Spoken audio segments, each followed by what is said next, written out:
Can I just say how incredible this week's episode of Undead Murder Farce was? Because usually I'm the one saying, that felt like 5 minutes, but I'm actually going to change my tune this week. That felt like a movie. That felt like I watched an hour minimum, and not because the pacing was stretched or, it felt like, I was so slow. No, the reason I'm saying it felt like a movie or at the very least an hour is there's no way I believe in just 20 minutes, 24 minutes, whatever, right? That they were able to get across so many amazing moments, but they did. Which should be the most shocking point of an episode, but then again, she is kind of immortal, so her head getting run over is, it's shocking in the way that, damn, that's rather bloody, but we knew she would be okay. That would normally be a pretty, arguably the biggest moment, but the fact that you end this episode with Sherlock Holmes, at the moment anyway, being bested, is it over? Of course not.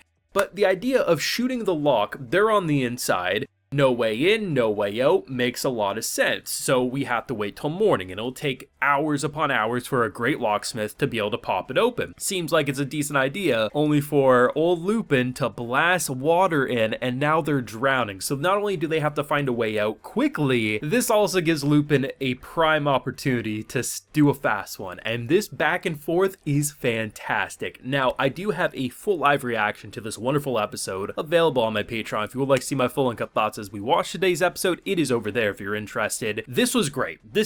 Each episode is getting better, and there's so many great moments we need to discuss this week. One of my favorites has to be the back and forth between Sherlock Holmes and Lupin. So the idea of the fingernails was a nice touch, someone coming in being like, listen, I saw him just a couple days ago, his nails were trimmed. I mean, you could maybe try to make a lie like, I'm just a fast grower here. My hair, my nails, they all just grow just like that. No, but the idea of showing him, popping up, showing how easily he disguises in. There's always a reason for everything happening in a show like this, and I love the idea of how similar the competitive nature of both Sherlock Holmes and Lupin is. The idea of they both want to best the other, and you can tell how similar they are. They're almost on the same wavelength. Yeah, they're kind of on the opposite sides of the law here, but at the end of the day, they really are going to enjoy this back and forth. And what was so great was seeing our maid. I mean, was this on my bingo card? No, but seeing Phantom and Lupin pick up our girl off the street, and just the idea of man, bless them, they got one hell of a date here, and the antics that then pop up after these two goons come in to steal our severed head.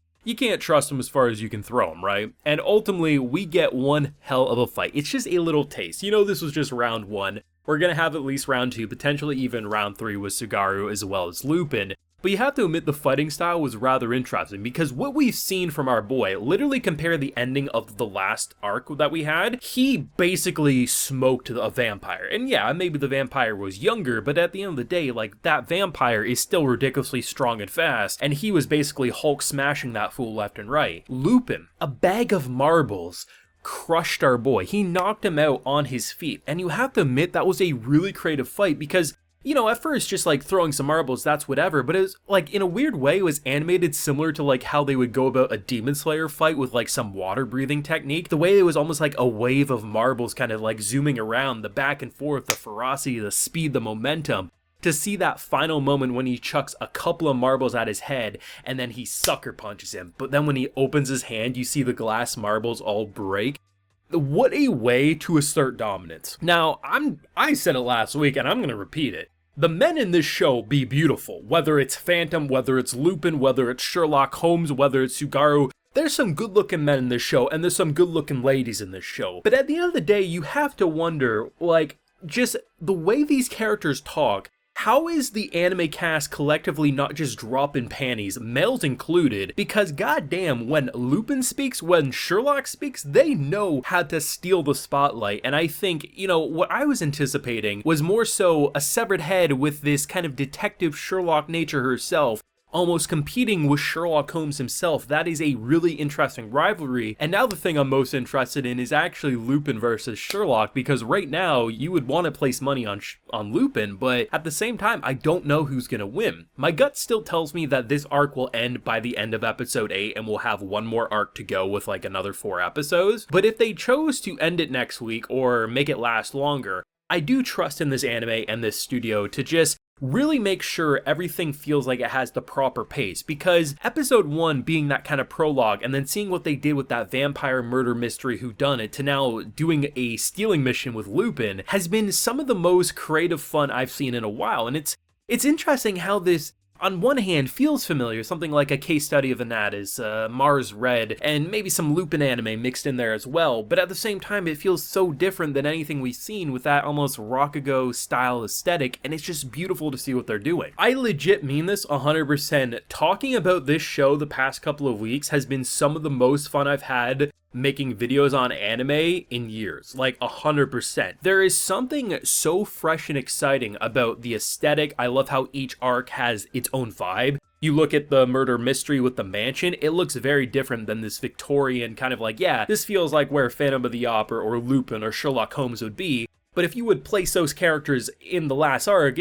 they might have felt a little more out of place, but they know how to make this world feel bigger than just one style, right? Because if you're going to different cities, different locations, it should feel like there's a different type of culture, and that's really what they're doing. And I love the vibe. I am almost done this show. Like, I'm over halfway through the show, right? And we're probably getting 3 story arcs for this season. We're probably halfway through its 2nd story arc, and I can't tell you with a straight face that I know where the 3rd arc's gonna go, where the 3rd act's gonna go. I have no damn idea. Usually you would have an idea, okay, we've seen enough fights, we've seen enough story beats, we know, okay, we get introduced to a character, that character dies by the end of the arc. There's a formula, there's a style to it, but this show, maybe we'll have another murder mystery, maybe we'll have a battle shonen style arc where we're beating up Moriarty for all I know. I have literally no idea, and that is so fun because I've seen like 1,000 anime, and that's like not an exaggeration. Like I haven't even tracked like 100% of everything I've watched, but I'm pretty close to what I have tracked to be 1,000, and I'm pretty sure it's over that. Like, I've seen quite a few series, the good and the bad, the ugly and the beautiful,